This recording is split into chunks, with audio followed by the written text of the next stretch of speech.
Welcome po sa Panlasa ni Kuya Jay. Happy Sunday nga po sa atin pong lahat. At ngayon nga po ay pupunta po kami sa puntod ng Tatay Ed. At kung mapapansin nyo nga po, napaka-traffic nga po papunta nga pong Memorial. At ayan nga po, nakahinto nga lang po kami dyan dahil nga po sobra pong traffic. At ayan po, nandito na po tayo sa loob ngayon ng Memorial. At ayan nga, naglalakad na nga po tayo dyan. At ang dami nga rin po natin nakita kaninang tao dyan na naglagay ng bulaklak at kandila. Hindi nga po tayo napunta ng saktong undas, November 1. Kasi nga po, napakalalim pa nga po ng tubig dyan sa may harap. Ngayon po ay nakiraan lang po tayo dito nga po sa mga gilid-gilid lang. Dahil nga po may tubig pa po doon po sa daanan. At ngayon nga po may tinungtungan naman po tayo dyan na plywood.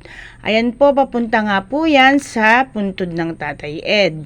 At ayan po, marami rin po tayong kamag-anak na nandyan at mga pinsan at mga tito at tita. Ayan po, may sandbag naman po kami na hinakbangan papunta po dyan sa mga Tatay Ed. At ayan na nga po, nagtulos na nga po dyan ng kandila si Kuya Jay. Ayan nga po ang Tatay Ed. At ayan naman po si Ederson, ang bunso pong kapatid ni Kuya Jay. Ayan nga po, nagsisimula na nga pong magsindi dyan ng kandila si Kuya Jay. Ayan po ang puntod po ng Tatay Ed. At ayan naman po yung pong kay Ederson, ang bunso pong kapatid po ni Kuya Jay, ang kanya pong mga lola, lolo at lola.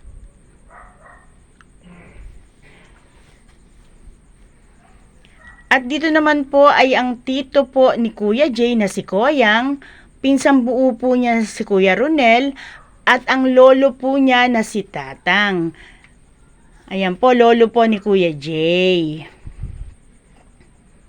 At ayan naman po ang pinsang buo po ni Kuya Jay na si Wency, at yung pamangkin po ni Kuya Jay na kambal na anak po ni Wilmarie. Ayan po, lahat naman po ay nalagan nga po natin ng kandila dyan. At ayan nga po, nagtutulos nga po dyan si Kuya Jay ng kandila. At habang nagtutulos po si Kuya Jay ng kandila, ayan nga po, kinikwento nga po ni Kuya Jay yung mga nakalibing nga po dyan. Yung pong kanya pong mga lolo at lola, yung mga pinsan nga po niya, ayan nga po, yung mga picture nga po ng mga pinsan nila, ayan po si Wency. Ayan po yung kanila pong mga bulaklak na dinatnan nga po namin dyan kanina. At ayan nga po, syempre nga po, sumama na nga rin po ako sa video dyan. Ayan nga po yung sa Tatay Ed, kay Ederson at sa mga lolo at lola niya, kay Koyang, kay Kuya Ronel, kay Tatang, kay Wency at sa dalawang kambal. Ayan nga po si Koyang. At ayan naman po si Wency.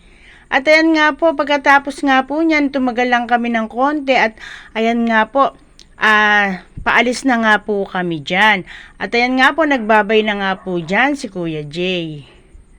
At pagkatapos nga po, pumunta po kami ng palengke ng Kalumpit para po mamili po ng konting grocery. Marami pong salamat, dito lang po yan sa Panlasa ni Kuya Jay.